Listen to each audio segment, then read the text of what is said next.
igrejinha, 50 membros, também já é apóstolo. Quer dizer, a falta de ensino, não é? E aqui essa falta de ensino também decorre da pressa que tem como base, em parte, a questão de queremos nos comparar, não é? Hoje eu olho para o Álvaro tem 5.000 membros, e eu também quero, em fração de segundo, ter 5.000 membros. Ao invés de ser humilde e ir ter com o Álvaro para perguntar para Álvaro como é que você conseguiu, e ele me contar o processo, eu quero ter os resultados. Essa nossa geração está a pecar, a juventude em Angola está a pecar por causa disso. Estamos todos de olho nos resultados, mas ninguém quer passar pelo processo. O processo é doloroso. É doloroso. Processo, ninguém quer passar no Vale do Batá. Está a perceber? Hoje você vê um Álvaro com bem-aja. Quem olha esse programa, por exemplo? Pensa que o Álvaro começou a semana passada, né? Eu gosto de gozar assim com os meus amigos. Hoje está na moda, todo mundo quando vai fazer live, monta uma biblioteca atrás, uns porque gostam de ler, outros para dar um ar de intelectuais e tal, amantes da literatura, mas pronto. Quem olhar para si agora vai dizer, bom, eu também posso comprar umas 5 câmaras e tal, um computador e crio o meu canal no YouTube e mano, as coisas do Álvaro não começaram assim. Pelo menos eu conheço esse projeto há mais de 2 anos. Pelo menos eu. Sim. Agora, se você não quer passar pelo processo, não cobiça os resultados dos outros. E isso não é só na religião, não é só na igreja, isso até nos empregos. É assim que começam a surgir pessoas que estão aí buscar feitiço para abrir igreja, para encher, para ter povo. Pessoa que não estudou, não tem qualificações, quer buscar emprego, feitiço, perdão, para ser chefe. Isso é nossa forma de estar em África. Está a perceber? Agora, muito diretamente para a irmã. A mãe se faz apenas curas ou terapias com base nas ervas, não existe nenhum texto bíblico que proíba isso. A não ser que, junto com esse procedimento, essa terapia, ela faça a invocação de espíritos. Aí é um outro lado. Então, é preciso ouvir da mãe exatamente como é que ela procedia, para, então, o pastor ter que lhe sugerir abandonar. Porque quando a gente se converte, há coisas que precisamos mesmo deixar. Há coisas que precisamos deixar. O evangelho, o cristianismo, de preferência, é o único lugar onde você entra conforme você está. Mas não pode continuar conforme você entrou. Jesus disse, vinde a mim todos que estáis cansados e oprimidos e eu vos aliviarei. Vem conforme você está. Mas depois Paulo vai explicar exatamente o que Jesus começou por dizer. Segundo as Coríntios, capítulo 5, versículo 17. Assim que se alguém está em Cristo, nova criatura é. As coisas velhas passaram e eis que tudo se fez novo. Significa que no cristianismo você pode vir do jeito que você quiser, do jeito que você estiver, mas não tem como continuar conforme você veio. Porque se você continua a mesma pessoa, então você não se converteu. Está a perceber? Entretanto, envolvimento ou não na vida privada ou sexual das pessoas. Eu sou pastor, e o pastor, não é, ao contrário do que disse aí o nosso irmão Tigre, eu vou já respondê-lo. O pastor é aquele que vela pela nossa alma, é o nosso guia espiritual, é o nosso pai espiritual, é o nosso orientador. Então, se tem algum problema, eu estou tendo uma conduta no campo sexual ou afetivo, por exemplo, no meu casamento, e eu sou cristão, é obrigação do meu pastor me ensinar qual deve ser minha conduta à luz da Bíblia, que é o nosso manual de conduta enquanto cristãos. Está a perceber? Então, nessa perspectiva é muito normal. Agora, o que não é normal é o pastor, por exemplo, te dizer quantas vezes você deve ter intimidade com tua mulher, ou a que hora você deve ter intimidade com teu marido. E isso sim, isso é a todos os níveis condenatório, ou condenável e errado. Outra questão não menos importante. Eu prefiro pensar que da parte da nossa irmã existe aqui algum trauma ou alguma revolta, alguma situação que ela tenha vivido. Mas os pastores são homens que Deus levantou. Estou falando de pastor na perspectiva de todos os líderes que tutelam um grupo, um rebanho. São pessoas que Deus levantou no meio da congregação para nos dirigir.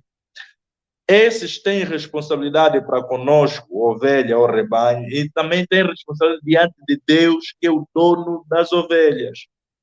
Porque aqui a função do pastor é na perspectiva da mordomia. O pastor está a cuidar de um povo que não é seu. É preciso cuidá-lo bem, porque há de prestar contas. Agora, a sua conduta não pode ir para além daquilo que a Bíblia define. Eu tenho dito e disse aqui há pouco tempo, o grande problema é que os nossos jovens, nossos irmãos hoje, não têm tempo para sentar e ouvir os mais velhos. Esse é o grande problema. Depois, todo mundo quer ser pai espiritual. E se você me perguntar quem é o teu pai espiritual, não tem pai espiritual. Você tem que ter genealogia espiritual, você tem que ter uma referência. Você tem que ter alguém que te ungiu e te ordenou para o ofício que você está exercendo na obra de Deus. Você tem que ter alguém de quem você tem aprendido, mesmo depois de você ser líder de uma comunidade. Você precisa ter alguém que, quando está errado, te põe sentado e te diz aqui sim, aqui não. Porque é assim que a Bíblia fala, esse é um princípio do reino de Deus. Olha, pastor, que falando neste ponto que estás a tocar, permita que eu ponha também a minha chipala para não ficar sozinho ali. Acerca deste ponto que estás a falar de pai espiritual, não pai espiritual e tal, tem um irmão que mandou um texto, ele não quer telefonar, achou porque muitos já falaram. Ele manda um texto dizendo assim: boa noite, Mano Álvaro, eu gostava muito que o pastor falasse mais sobre o Efésios 4, de 11 a 13, portanto, os ministérios. Não sei se é isto, a igreja. Não sei se pode também fazer um respaldo desta passagem. Olha, eu tenho aqui a Bíblia, se quiser eu posso... Leia, faz favor, eu fazer o comentário, só para não me movimentar. Sim. E, portanto, irmãos, quando tu convidas um pastor, tu tens que estar preparado com os instrumentos necessários, né? Então, sim.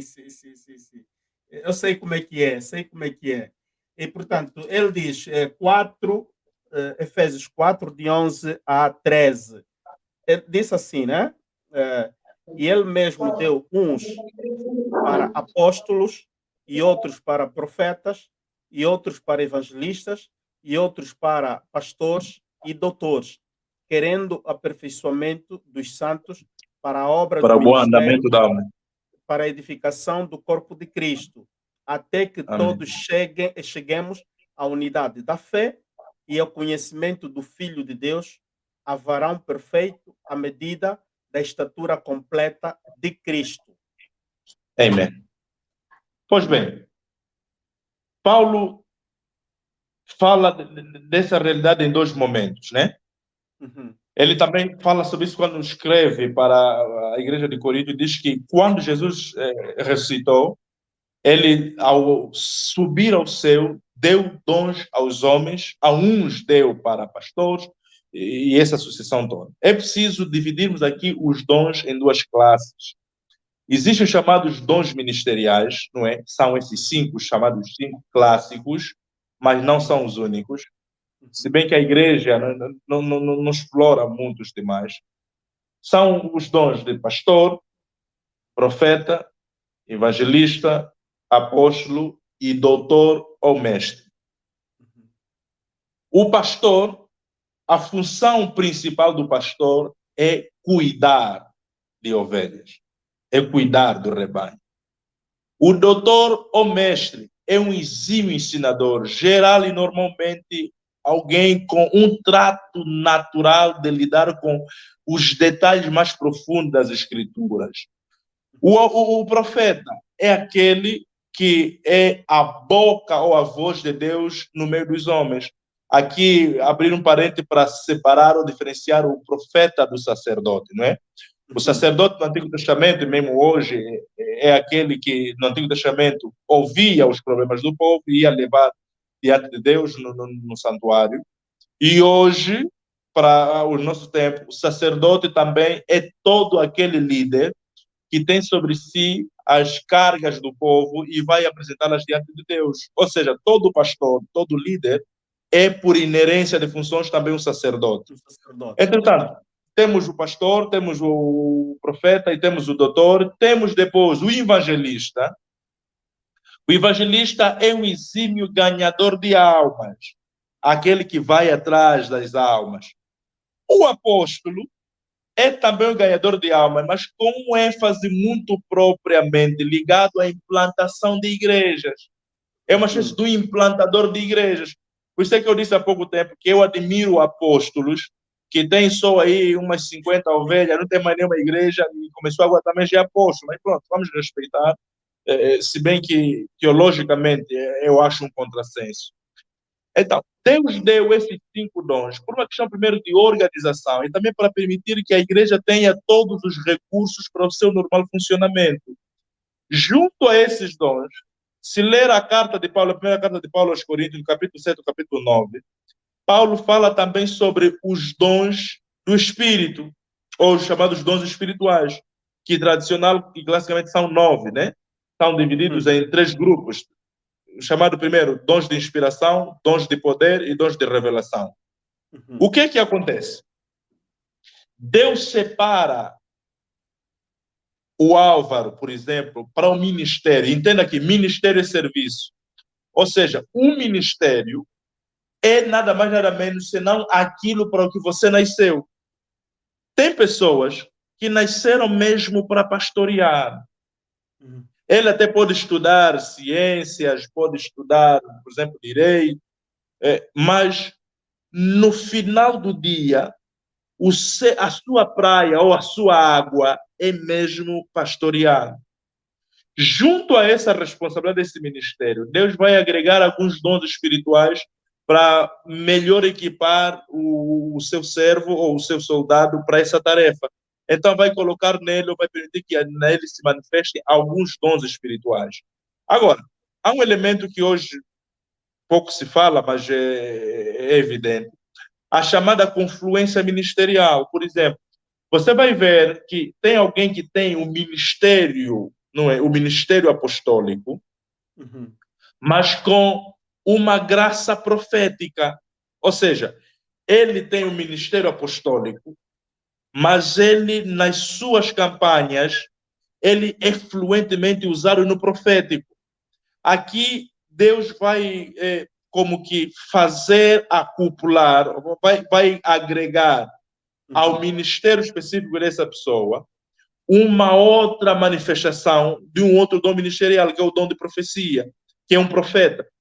Por exemplo, o dom de profeta é diferente do ministério profético. Isso é conversa para um outro dia e depois íamos chegar nos sacerdócios que estão a levantar problema em Angola. Sacerdócio que não é sacerdócio, afinal é bruxaria. Mas é para dizer o seguinte: Deus, na sua perspectiva de igreja, ele separou primeiro as pessoas por vocação para o ministério e depois, junto a isso, proporcionou ou providenciou ferramentas adicionais, que são chamados dons espirituais. Agora, atenção, os dons, como diz a Bíblia, nos foram dados para o serviço, para a igreja, ou seja, para o benefício da igreja. Ou seja, se eu tenho um dom, não é para ser usado em meu benefício próprio. É aqui, em parte, que você vai entender que como é que, por exemplo, um apóstolo Paulo, por exemplo, que orava por muitas pessoas eram curadas, e ele depois tinha um espinho na carne, segundo a Bíblia, quando ele fala para Timóteo, que ele foi orou, até que Deus lhe olhou e lhe disse: meu filho, a minha graça te basta. E a pergunta é: como é que um homem que orava pelos outros ficavam curados e ele estava a orar por si mesmo não era curado? O dom de Deus visa exatamente o benefício da igreja. Agora, Deus, na sua soberania, não é? E na sua providência, ele se reserva o direito de escolher como é que vai nos suprir. Por exemplo, como é que Deus vai curar a mim, que tenho o dom de cura, e para orar pela minha mulher, ela não está a ficar boa? Se calhar Deus quer usar o Álvaro. Porque aqui temos que voltar para uma questão que eu falei quando estava falando dos políticos, a questão da autossuficiência, o sentido de pertença. Deus não deu tudo a todos, não falou tudo a todos e não mostrou tudo a todos. Você pode ser bom pregador, Álvaro. Você pode ser muito profundo nas escrituras. Mas tem coisas no mesmo versículo que você pregou que não vai ver. Quem vai ver provavelmente é aquele teu filho lá que está indo na escola dominical a fazer discipulado. Então, temos que ter a humildade de perceber que Deus não nos deu tudo, não nos mostrou tudo, não nos falou tudo. Se nos falou alguma coisa, outra coisa não nos falou, ele falou a alguém. Temos que ter sensibilidade para perceber isso. O problema é que hoje muitos líderes, quando são usados numa área ou quando cresceu, ele pensa que não precisa ouvir mais ninguém. É ali onde começamos a cair, começamos a prevaricar no exercício do nosso ministério. Então, não sei se terei escapado alguma pergunta. Que sim, porque estão a me escrever, insistindo, dizendo o pastor ainda não nos respondeu se, de facto, a igreja em Angola está corrompida e perdeu identidade. Ok. Essa é a pergunta-chave da nossa conversa, que ainda, não, pelo que me lembro, não foi colocada por nenhuma das 4 pessoas. Eu vou já lhe responder, mas para fechar aqui, o nosso irmão Tigre, pronto, fez uma abordagem muito a seu nível e respeitamos. Os pastores são pessoas, como disse, que Deus levanta na comunidade. Agora, se ele acredita ou não que eu sou pastor, assim como o Álvaro e tantos outros pastores, essa é uma perspectiva pessoal. Tá? Jesus é o sumo sacerdote. Eu sou pastor, mas não sou um pastor acima de Jesus. Eu sou pastor porque tenho um rebanho e fui separado por Deus para esse propósito. Agora, é diferente de Jesus. Eu posso ser mestre, mas não se compara, não supera Jesus. Isso é um facto. Agora, eu queria lhe aconselhar, cresceu nas Assembleias de Deus, ou foi das Assembleias de Deus, tem lá muitos pastores, eu também cresci nas Assembleias de Deus, volta para Cristo. Esse é meu conselho diretamente para o irmão Tigre. Ora bem, igreja angolana está corrompida ou perdeu seus valores? Essa é uma questão muito polêmica e eu, quando coloquei, na verdade, quando fiz o post sobre esse debate, ou essa conversa, fui recebendo reações de várias pessoas que acederam à minha página. Eu preferia dizer que ela, antes e acima de tudo, demarcou-se dos seus valores e com isso se corrompeu. Ou seja, no fim dessa equação, a igreja, sim, de alguma forma está a atravessar uma crise que decorre exatamente desse afastamento, né? Desse afastamento que é decorrente da inversão de valores, conforme eu lhe disse. Por exemplo, quando um pastor, por exemplo, é agente de separação familiar e não de união, a igreja está a perder o seu verdadeiro papel. Ou seja, está a demarcar-se da sua real função. Quando a igreja é o lugar onde mais se ferem pessoas do que no mundo, a igreja está a demarcar-se do seu real papel, da sua real função. Então, eu penso que a igreja está a perder os seus princípios e, com isso, está a perder sua influência. Porque esses escândalos que nós vamos ouvindo todos os dias, eles não traduzem de todo, é preciso que isso se diga, ao contrário do que muita gente possa defender, não é de todo o retrato da igreja no geral. São alguns escândalos. O reverendo Jorge Batista, num dos seus livros, O Mito da Igreja Perfeita, ele disse que um dos grandes problemas da igreja é que ela não se preparou para lidar com os seus próprios escândalos. A irmã que interveio primeiro levantou uma questão que é muito triste, e eu já acompanhei em muitas situações.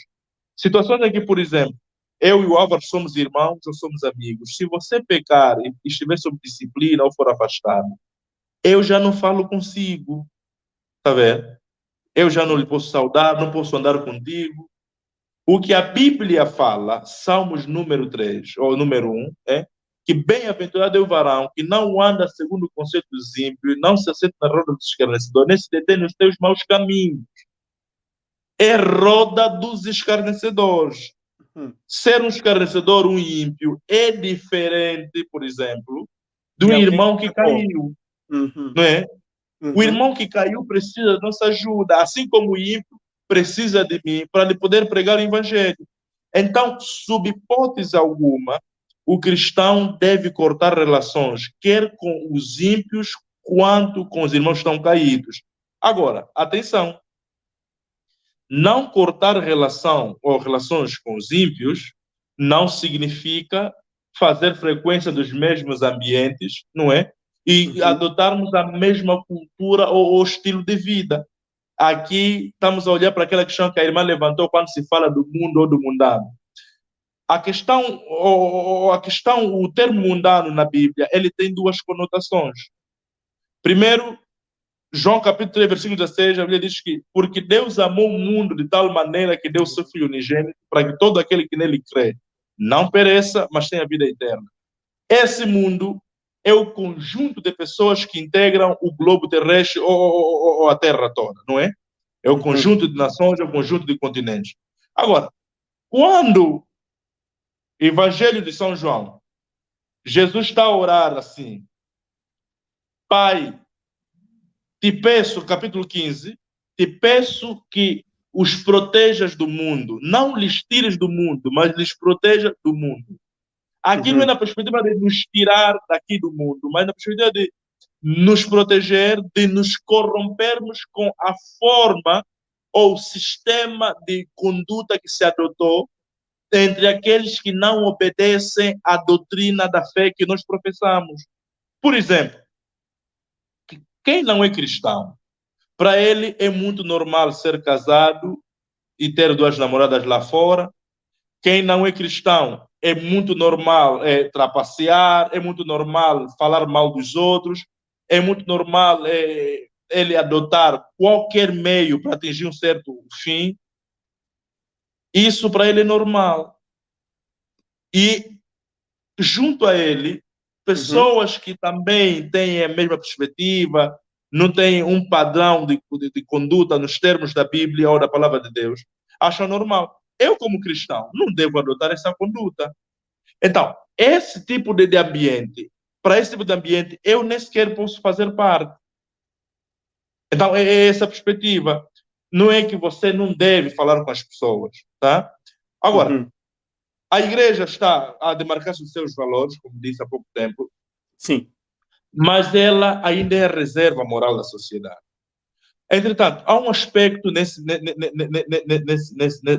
questão que precisamos analisar, que tem a ver também com as chamadas estações, as estações teológicas. Nós estamos no fim do tempo, no fim dos tempos, e Jesus daqui a pouco vem buscar a igreja. E a igreja se tornou, primeiro, um alvo acérrimo de Satanás e os seus agentes. E depois a igreja vai sofrendo uma pressão também por conta das próprias mutações sociais. Já lhe explico o que quero lhe dizer. Nós estamos nos últimos tempos e interessa ao diabo levar o maior número de pessoas para o inferno. Como é que ele faz isso? Antigamente o diabo impedia que as pessoas fossem na igreja. Hoje o diabo já não investe tanto para impedir as pessoas de ir na igreja. Hoje o diabo está a desviar as pessoas mesmo dentro da igreja. Aí, o que é que está na base disso? A igreja, quando se demarca do seu real valor, da sua real mensagem, ela começa a se adaptar à realidade contextual, à realidade social. Começamos a deixar de ser a igreja para a qual as pessoas se adequam e passamos a ser a igreja que se adequa às pessoas. Ao invés de pregarmos o arrependimento, o pecado e a salvação, estamos a deixar de pregar isso, porque se falarmos sobre os pecados das pessoas, as pessoas não vêm para a igreja. Então vamos falar o que as pessoas querem ouvir. Resultado, crescemos em número, mas decrescemos na qualidade, na essência. Há um padre que disse uma coisa muito profunda.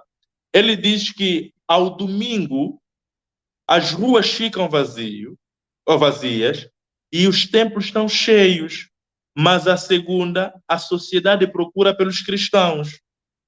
Ou seja, estamos a trazer muitas pessoas para as igrejas, mas o que estamos a pregar não está a transformar as pessoas.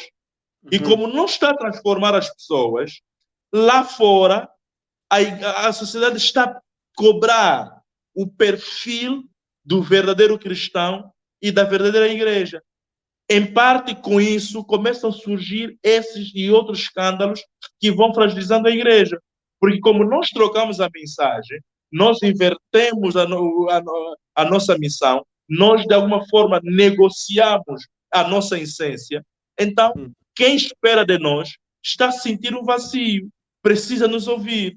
E quando nós trocamos a nossa posição, deixamos de ser o que devíamos ser, vamos perder nossa influência. Vamos perder nossa influência sobre as pessoas, sobre as famílias e sobre até os governantes. Resultado, os governantes começam a nos instrumentalizar porque nós nos corrompemos quando deixamos de cumprir nosso real papel. Por exemplo, eu sou das pessoas que sempre defendeu que não é pecado, e não encontro nenhum texto na Bíblia que diga que é pecado um cristão exercer política ativa, por exemplo. Agora, o que eu nunca concordei, não encontro respaldo bíblico e também não aconselho, é que um pastor abandone o sacerdócio para exercício de política partidária ativa. São questões totalmente diferentes. Está a perceber? Okay. Temos que ter esse cuidado. As igrejas, por ser a reserva moral, aqueles que de alguma forma empoderam a família e que são a extensão do trabalho que a família exerce na educação do indivíduo para a sua inserção social, elas devem potenciar os agentes decisores, quer a nível político, econômico e social do país, para termos aquilo que Salomão um dia disse, que quando o justo governa, o povo prospera, mas quando o ímpio governa, o povo geme. O grande problema que nós temos é que a igreja não compreendeu o seu real papel e se perdeu com lentilhas, está a perceber?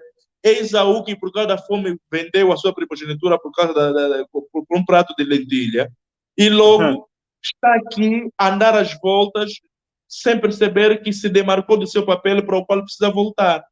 A igreja precisa voltar para a Bíblia, precisa voltar à sua mensagem da salvação que contempla arrependimento e condena o pecado, condena a conduta que fere os princípios das Sagradas Escrituras, dói a quem doer, essa é a verdade. Agora, se continuarmos a pensar, se eu pregar sobre adultério, o Álvaro como é o homem que nos mete aqui o dízimo e a oferta, quer dizer, a igreja, atenção aqui, Deus não precisa do homem para ser homem. Deus é Deus mesmo sem um homem. Deus já era Deus antes do homem, Deus continua sendo Deus com o homem e Deus continuará a ser o Deus depois do homem. O grande problema é que nós queremos reduzir Deus ao nosso nível de entendimento, ao nosso nível de alcance. Deus está muito além daquilo que pensamos. Agora me lembro de uma outra questão que a irmã colocou, a questão dos cultos todos os dias, de segunda a segunda. É assim, eu respeito a visão de cada líder, mas eu não concordo que uma igreja tenha culto de segunda a segunda, só por duas razões. Primeira razão, quando você tem culto de segunda a segunda, para a nossa realidade africana, que os cultos é de noite, de dia de semana, nós aqui em Angola é de noite, quando é que as pessoas vão ter tempo de jantar em família, se você prega a coesão e a unidade familiar? Imagina eu, a curso Estevão, sou mundano e a minha mulher é da tua igreja. E o senhor Álvaro definiu que de segunda a segunda tem cultos na igreja. Resultado, eu como nunca tenho a mulher em casa a hora do jantar, vou começar a jantar fora. E começar a jantar fora, estamos a abrir precedente, não é? Para que no lugar da minha mulher, uma mulher se ofereça para jantar comigo. Segunda questão, quando você faz culto todos os dias, quando é que você tem tempo de se preparar? Quando é que você tem tempo para visitar, acompanhar as famílias? Quando é que você vai instituir, por exemplo, os cultos domésticos? Uma coisa que se perdeu na igreja moderna. Os cultos familiares era uma forma de continuar a igreja em casa. Nós hoje não temos igreja em casa.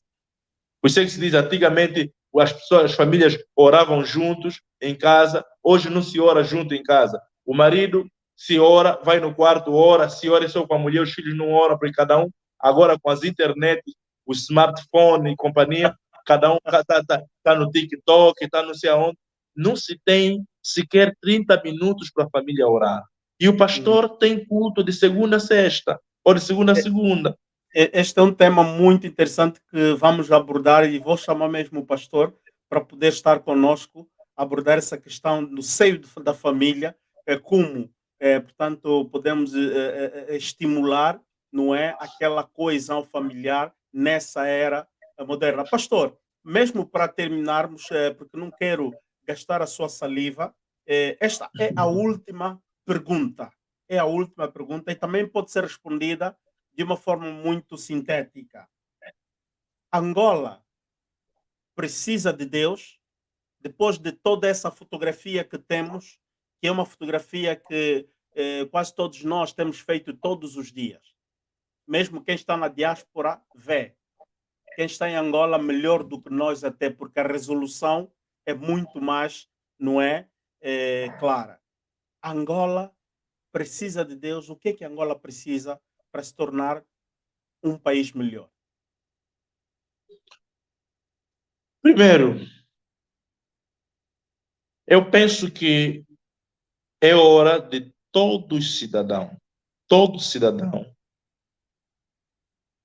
entender que o país é nosso, o seu presente, assim como o seu futuro, depende de nós.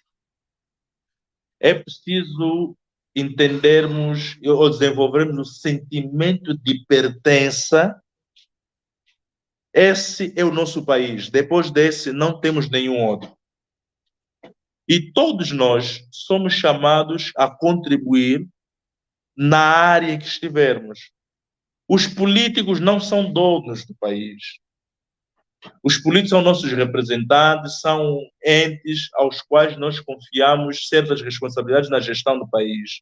Agora, esses também precisam ser patriotas e perceberem que podem contribuir e quando as soluções que estão apresentando não estão a funcionar, deem lugar aos outros ou ouçam outras ideias. Assim, a grosso modo, penso que a primeira grande questão chama-se patriotismo. É preciso amarmos a pátria. Fala-se muito, mas os nossos atos denunciam o contrário. Eu não posso entender como é que um indivíduo que está a gerir um ministério, ele se diz patriota, mas vê uma epidemia como a febre amarela dizimar tantas vidas e ele priva ambulâncias e medicamentos na sua fazenda e diz ser patriota.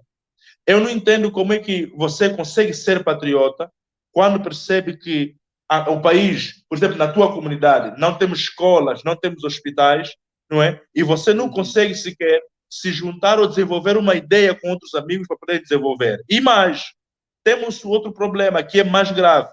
Pior do que os cidadãos que não conseguem desenvolver ideias ou soluções comunitárias, temos os governantes que não permitem que ideias comunitárias sejam desenvolvidas por entidades que são, até certo ponto, cidadãos nacionais, mas como não é o governo ou não é o meu partido que está a fazer, então barram. Eu penso que o país não se vai desenvolver assim.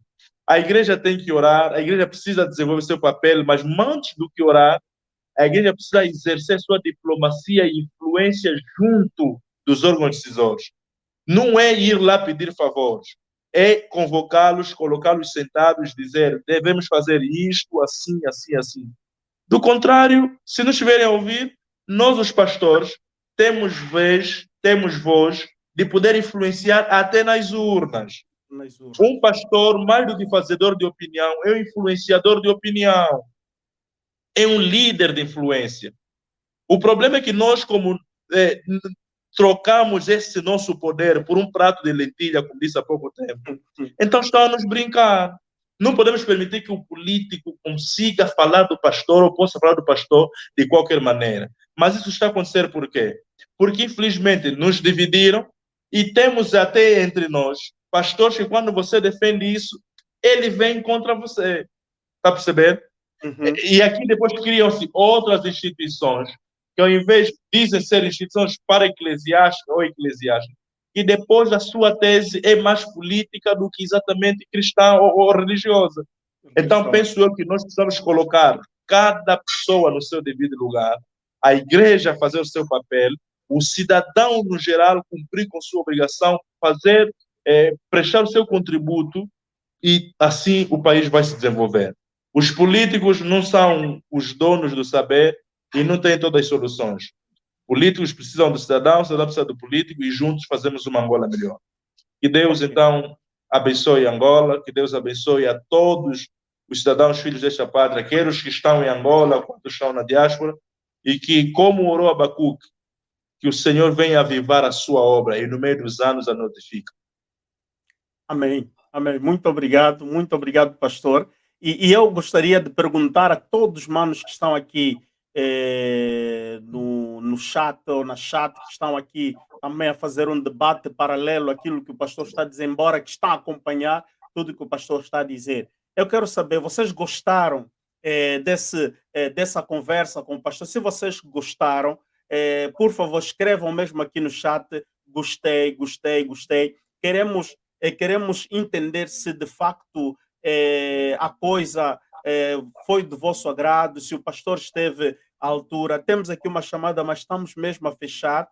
Espero que o Mano fale de forma muito conclusiva, porque temos que liberar o pastor. Estamos aqui já há 2 horas e 35 minutos. Assim, Mano Fênix.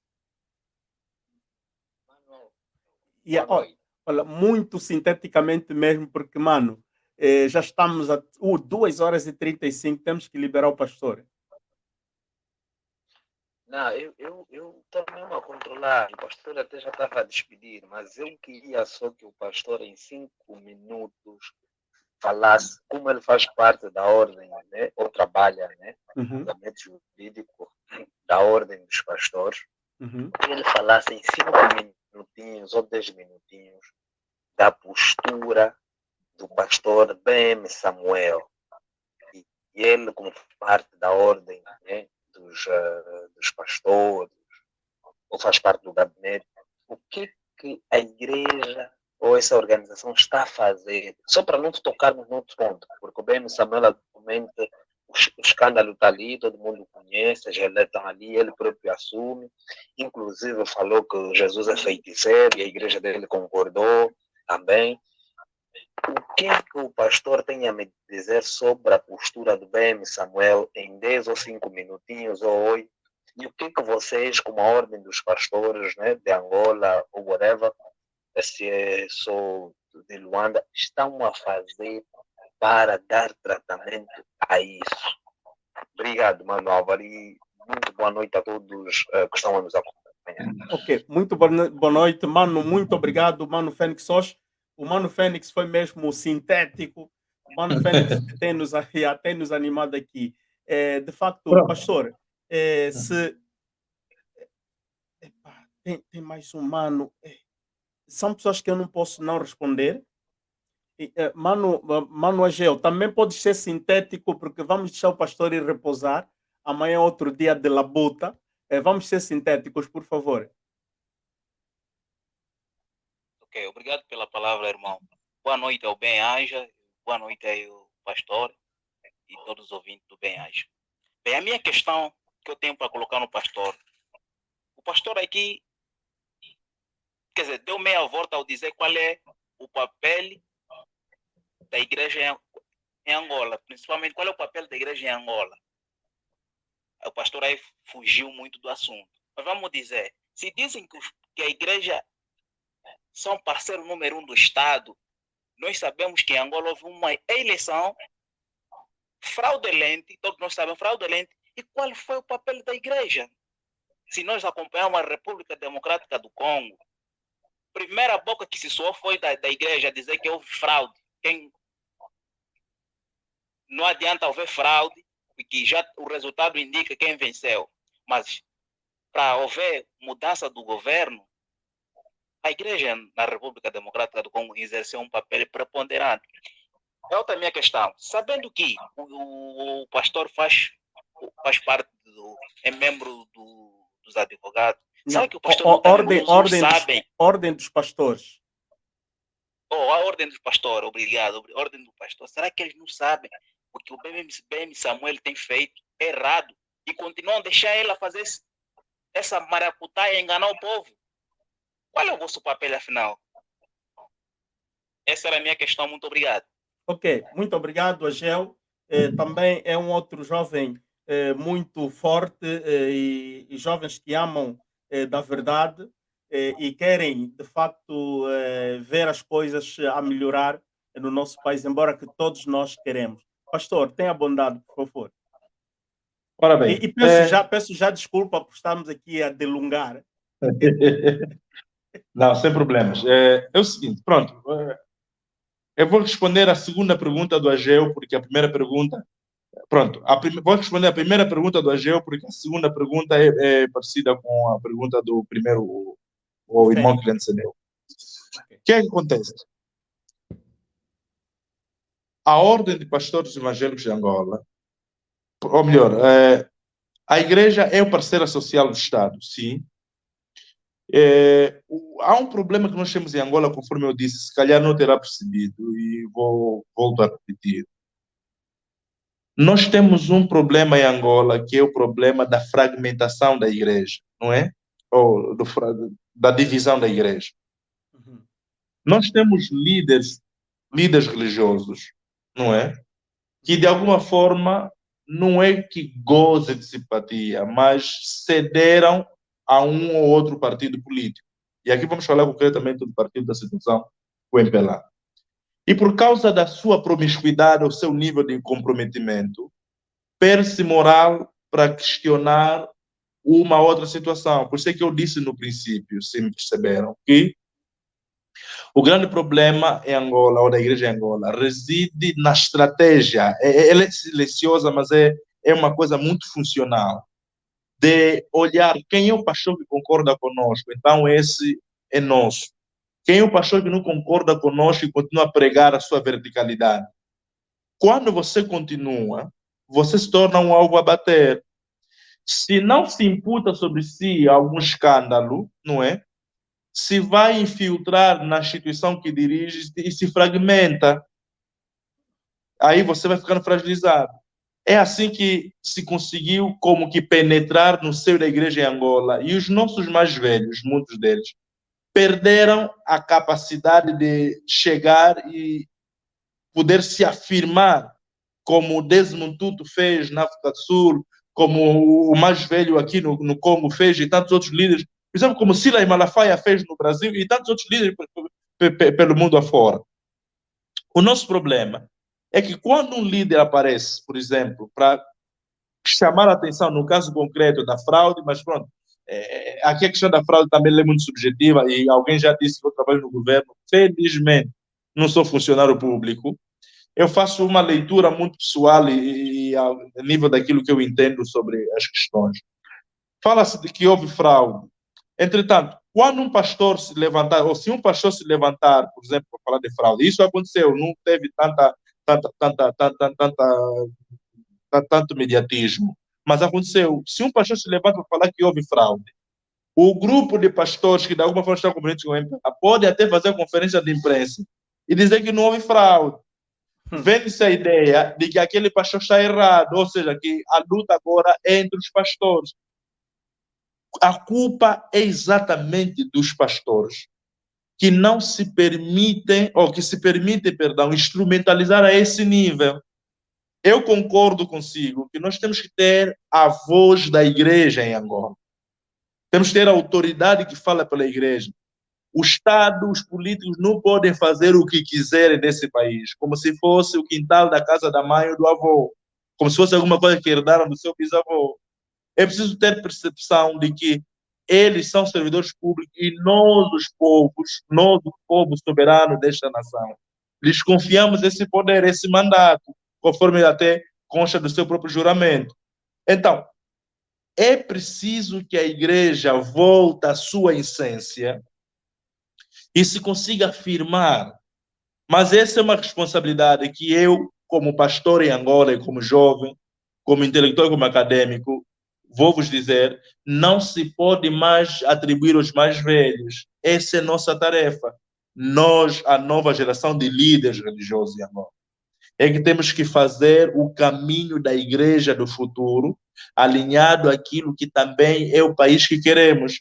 Não se pode permitir que continuem a morrer pessoas nos hospitais porque não tem medicamento, crianças a estudar sem condições, povo a viver nas cabanas e continuam a dar lexo nos ministros, nos juízes e não sei o quê.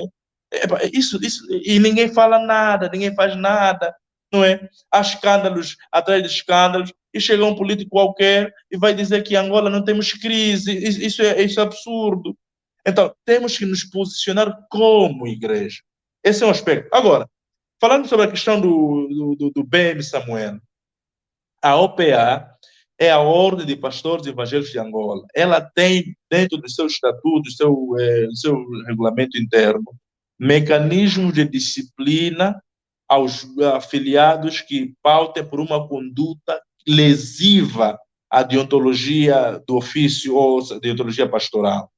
O caso do BM em particular, segundo os registros da OPA, ele infelizmente não é nosso membro. Ele não está afiliado à Ordem de Pastores Evangélicos de Angola.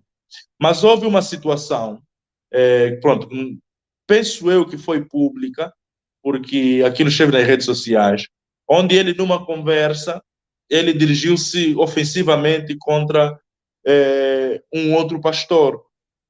E foi presente, por acaso, eu é que encabecei mesmo esse processo. Mandaram-me um processo que era para analisar, porque o pastor do outro lado, os seus auxiliares vieram apresentar essa queixa e queriam tomar medidas.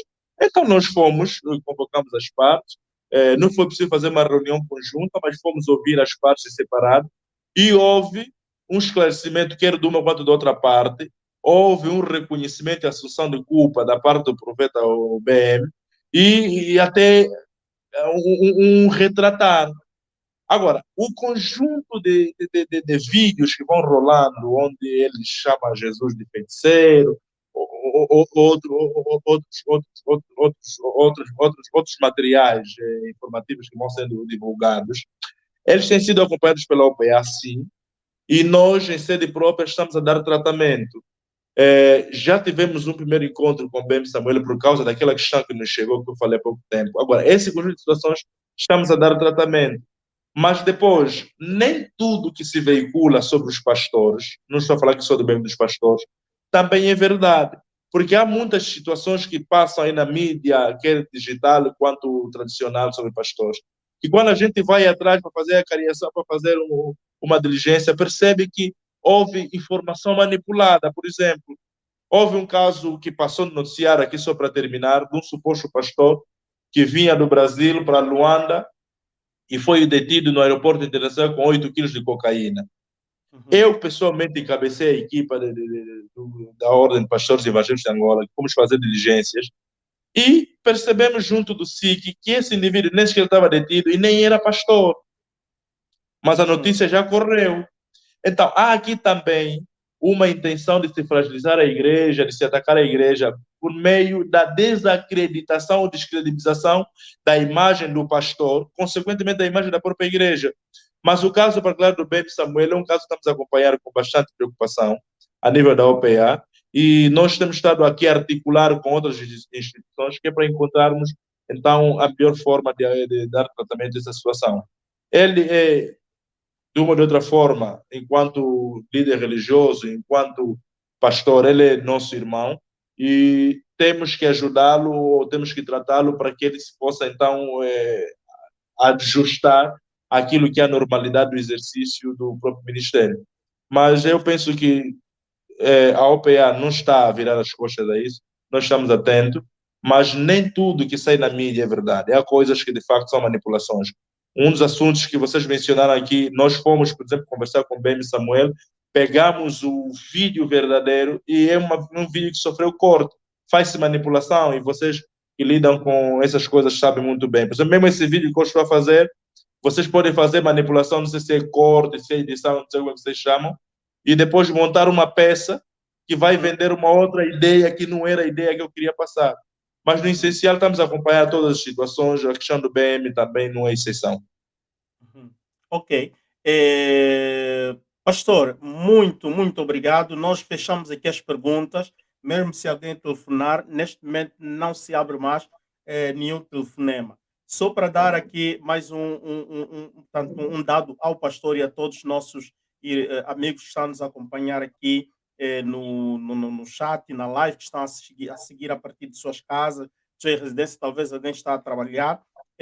Fizemos 3 sondagens ao longo da nossa live e eu estou aqui pronto já para vos dar os resultados. Mas antes disso, eu quero anunciar a todos vocês que amanhã teremos o Ecos e Factos com Gica Tetemba. Não faltem, estejam aqui para as notícias da atualidade, aquelas que mais se salientaram ao longo desta semana, tanto faz em Angola e pelo mundo fora. Bom, o resultado da nossa sondagem foi a seguinte: será que o pastor está a ser, digamos assim, coerente com as suas respostas? Está a ser direito com as suas respostas?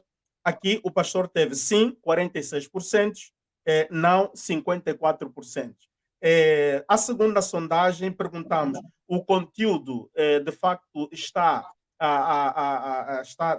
em altura, está de acordo, estás de acordo com o conteúdo, estás a gostar do conteúdo, o conteúdo é bom? A resposta do público foi 98% sim, 11% não.